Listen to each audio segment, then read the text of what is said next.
Bom, hoje eu adquiri um conteúdo muito legal e importante, como você construir um contexto diante de uma situação do gráfico, e eu acredito que vai ser bem legal passar isso para vocês. Então, sem enrolação, vamos lá para a gente poder ver que estudo foi esse. Bom, eu vou mostrar algumas coisas aqui que é de suma importância se você quiser adicionar no seu estudo na hora que você for fazer uma análise. E é de suma importância, e se você aplicar isso de uma forma paciente, você vai ver alguma diferença sim, tá? Então vamos lá. Primeira coisa que eu vou apresentar aqui é como observar corretamente a tendência através de força de topo ou fundo, usando o choque. A gente tem um exemplo aqui do mercado. Ele vem, sobe, faz um BOS e confirma o topo. Logo, posteriormente, o mercado rompe e começa a lateralizar. Então, aí já é o primeiro movimento que a gente tem como força de movimento de alta, beleza? Como está representando aqui a maior força compradora no equilíbrio. E a gente tem também do modo contrário, né, que é para uma queda, ele faz o BOS, confirma confirma o fundo, depois começa a lateralizar. Então você já tem que possivelmente essa região aqui que vai ser uma região de Wyckoff, depois disso aqui, e ela vai ser, provavelmente isso daqui que vai ser de alta, vai ser uma região de acumulação para estourar para alta, depois que ela sair dessa lateralização, e depois aqui vai ser, nesse outro caso aqui, vai ser uma região de distribuição para baixa, beleza?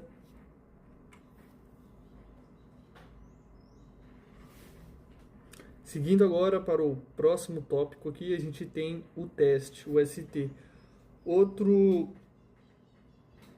Seguindo então aqui, a gente tem o primeiro teste, o ST, que é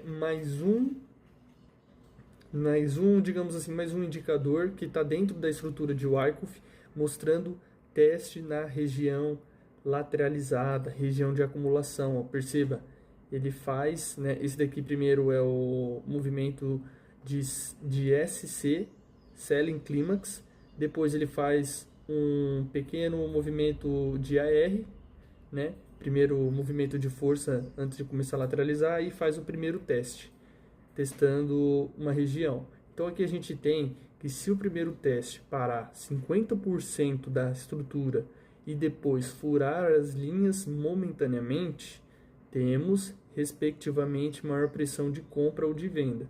Então, ou seja, se o teste vier e parar aqui no meio da região e depois puxar para uma alta, igual ele fez aqui o uptrush, a gente tem uma força de alta, a gente tem um indicador que o preço ele vai se estruturar com tendência de fazer uma acumulação e explodir para alta depois. Explodir não, né? Mas é o modo de dizer, seguir para a força compradora. Do mesmo modo, a gente tem o inverso, que se ele encostar aqui 50% e já vier fazer esse MSOW, né, que é uma força de baixa de Wyckoff, ele vai seguir posteriormente, quando sair dessa lateralização, para um movimento de venda, um movimento de baixa, beleza?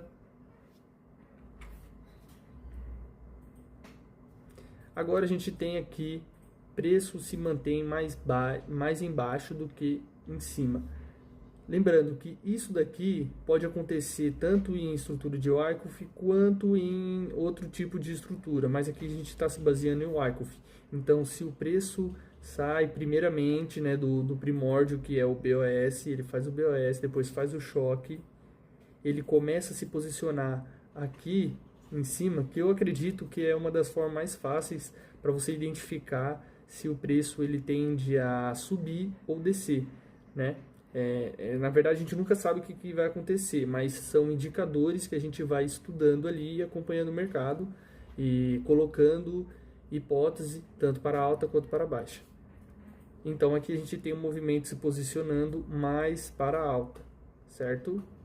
Já do outro lado a gente tem um movimento se posicionando mais perto da região de suporte.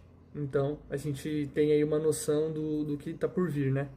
do que pode vir. A gente nunca sabe o que vai acontecer no mercado, mas a gente pode estudar e acompanhar. Agora a gente tem o outro combo. A gente tem o combo desse que eu citei anteriormente e, além do preço se manter, ele começa a furar. Ele dá pequenos furos nas regiões. Olha, perceba, ele está se mantendo aqui em cima e está furando.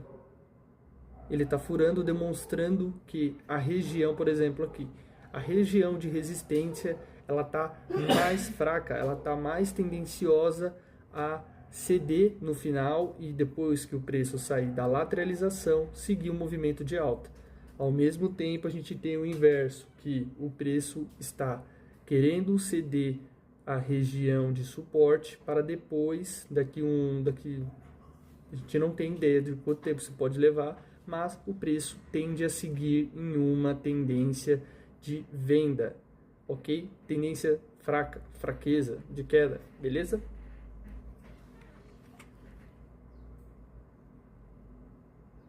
E agora, por último, a gente tem esse outro insight, que é a finalização, né? Eu citei para vocês que o preço, uma hora ele vai ceder e ele vai seguir para uma alta ou para uma baixa em um movimento de lateralização, né? Porque isso é um movimento de oferta e demanda, então toda vez o mercado vai ceder ou para oferta ou para demanda. Nesse caso aqui, a gente tem o preço cedendo para demanda, beleza? Fazendo um movimento de acumulação e seguindo para a alta. E lembrando que toda vez que o preço ele sai desse movimento de acumulação, ele deixa essa região um alvo de liquidez, onde tem liquidez pendente aqui para o mercado fazer o efeito, fazer um movimento chamado causa e efeito. O movimento faz causa, captura a liquidez que tem aqui e segue com efeito, né? Esse é o movimento de institucionais, as baleias, como está descrito aqui. Quando o preço sai de uma região de lateralização e torna ela uma região com alta liquidez para ser capturada e realizar o movimento de causa e efeito, beleza? E ao mesmo tempo a gente tem da outra forma, né? O mercado vem, se posiciona aqui no suporte e cede para oferta, depois captura, faz a causa e efeito e consequentemente ele faz um outro BOS aqui, demonstrando que o movimento está bem forte para queda, beleza? E ele captura e segue o movimento de baixa.